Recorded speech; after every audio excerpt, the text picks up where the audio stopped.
Star India TV ન્યૂઝમાં આપનું હાર્દિક સ્વાગત છે। આપ જોઈ રહ્યા છો સ્ટાર ઇન્ડિયા ટીવી ન્યૂઝ। સત્યની વાતે સત્યની સાથે। જળ સેવા રથ થકી સેવા કરતા નવયુગ મંડળ પેથાપુરના સેવાભાવી યુવાનો। નવયુગ મંડળ પેથાપુર તરફથી દાહોદથી અંબાજી જતા પગદંડી શ્રદ્ધાળુઓને પાણીની બોટલ આપી જળ સેવા કરતા નજરે પડે છે।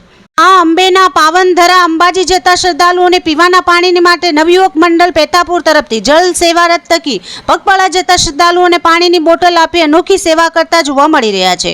કોઈક વિસામો થકી કોઈક પગપાળા જતા શ્રદ્ધાળુઓને જળ સેવા રથ દ્વારા સેવા કરતા અનેરો ઉત્સાહ જોવા મળી રહ્યો છે। ભાદરવા માસમાં દાહોદ જિલ્લાના વિવિધ મંડળો સંઘો દ્વારા પગપાળા અંબાજી જતા હોય છે, જેમાં માર્ગમાં શ્રદ્ધાળુઓને તમામ સુવિધાઓ મળતી રહે તે માટે વિવિધ મંડળો દ્વારા ભોજન, ચા, નાસ્તાની સુવિધાઓ જોવા મળી રહેલ છે।